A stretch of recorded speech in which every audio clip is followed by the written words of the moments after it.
What it do, Space Crew?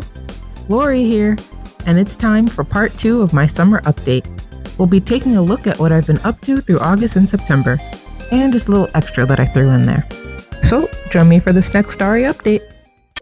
It's August 9th now, and I am a week away from FlameCon, so we're getting the preparations for that done. However, one of my packages that I was waiting for a while, it was my sticker books. They were going to look like this. I'll post them right here. The package was not delivered to the correct address. I know where it went actually, but I just can't get in contact with who ended up receiving them. So I'm going to see what I can do about that. I'm trying to get a claim filed. That's not going so well. We're seeing what we can do. But unfortunately, the sticker books that I wanted to debut at FlameCon are not going to be here. So let's see what we can do. But scarves did come in, which I did show earlier. And maybe I won't do those because I don't know if I planned for that to be displayed yet. But I'm just sad because I really want to see the sticker books. I've been waiting for them for a while, and then UPS misdelivered them. So, they got here, they just didn't get to me. So, well, let's see what happens, and hopefully I can get that package recovered. So I will see you guys later. Before we get into the scarves, I forgot to mention this new work table I got. It was in the previous studio vlog, but I'm trying to make a point to share some of the useful materials I use so that they may be helpful for anyone looking to do tabling. This is a foldable 3-foot table I got off Amazon. I'll put my link below. Since I work out of an apartment, I found the 6-foot table I usually use to be too cumbersome in this space. Not only does the smaller table remedy that issue, but sometimes small markets require you to bring your own table, and this is easier for me to manage alone.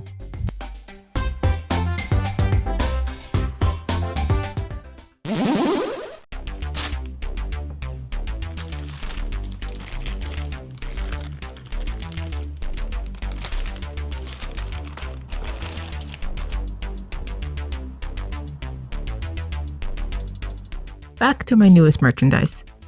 These are printed Minky Scarves, a super soft, non-pilling fleece. The printing and color on these came out wonderfully. No lost vibrancy or detail anywhere.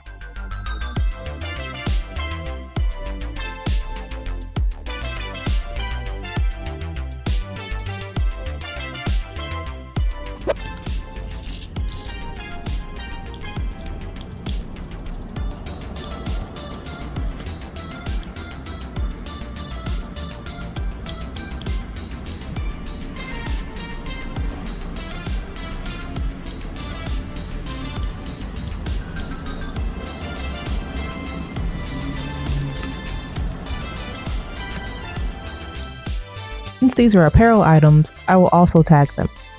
There is no size information needed, so I just dashed that part out. So the tags will have the price, pattern, and colorway information.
I originally thought they were going to be sheer printed, but I was quite surprised to see they were plush winter scarves. That being said, I think this is even better, but maybe I should pay a bit more attention to what I'm doing. Oops. They're actually very long and warm too. And my favorite part? the colors printed nice and saturated on the fleece. It's a set of space prints I developed as if I was creating a line of boys' pajamas.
So after going back and forth with the UPS, the shipper, and the super of another building, I finally got my lost package. This is another new item I'm trying out, reusable sticker books. As someone who likes to collect stickers but doesn't like to put them on things like laptops and such, this is perfect. The surface of the pages allows you to be able to move and reposition your stickers easily. The cover is printed with another print from my Spaceman series.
It's now the later half of August, and I'm set table at FlameCon.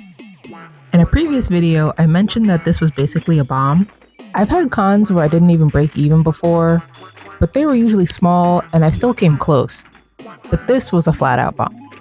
So I'm still trying to figure out a good way to explain my experience there, because I try to make these videos in a way that chronicles what I've been up to, but also so that you can take away useful information from them. So let's see how that works out in the future.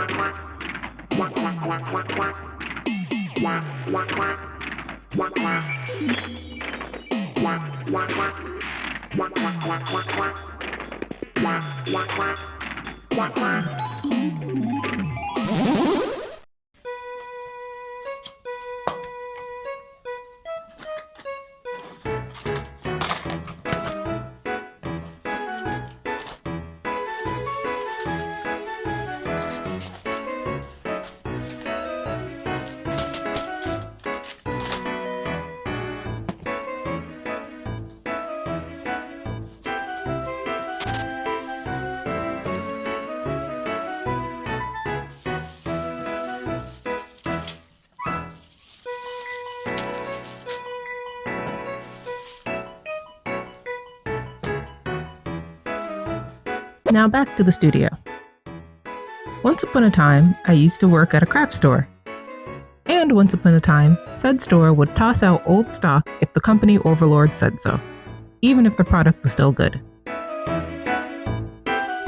All this is to say, I've had these box of skull jars sitting in my closet for a while now, and it's time to use them. I've decided on making glitter jars. So for that, I'll need a ton of glitter, funnels, some beads, vegetable glycerin, water, and E600. Oh, and gloves. Best to use gloves for this project. I made a few test ones beforehand to get a feel of my glitter, glycerin, and water ratio. I even added ink to some of them to color the water, as I found that when the glitter settles, it's clear up top.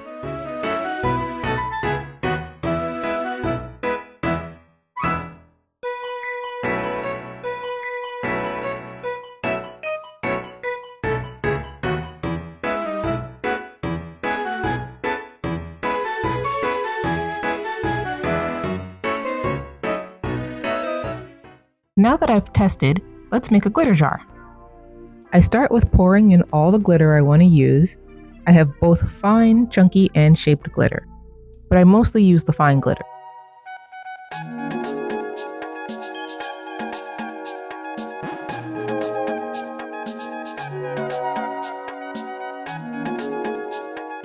Then I add beads into the mix. It helps keep the glitter from clumping in the glycerin. Also, it adds a fun little rattle to the shape. I add a little bit of glycerin. You really do not need that much.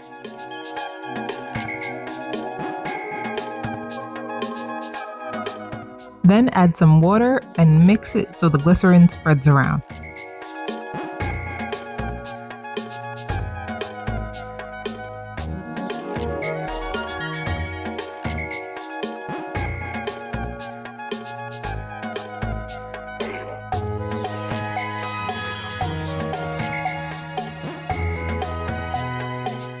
Add in more water to finish filling it up.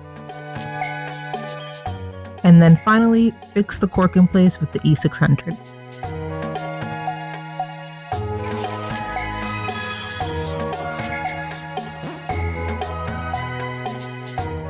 I cleaned off the excess glue on this one, but some I left and added glitter to the outside.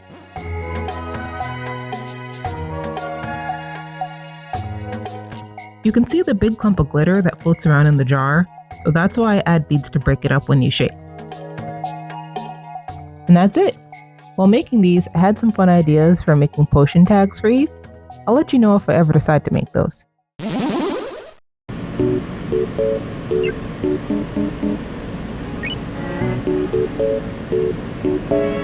Well, that brings us to the end of my summer update. Right now, I'm just showing a little bit of some mini markets I did in October. There really wasn't much to show here, so that's why I'm putting them in the studio vlog instead of in their own Artist Alley vlog. But that is where I got to debut the glitter jars. Anywho, this will most likely be it for the year. I don't have any other events scheduled for this year. I just have way too much personal stuff to catch up on, and I'll be doing my end of the year recount in December.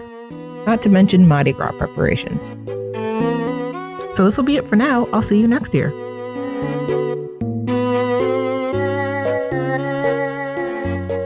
Now, if you excuse me, I've got to get going.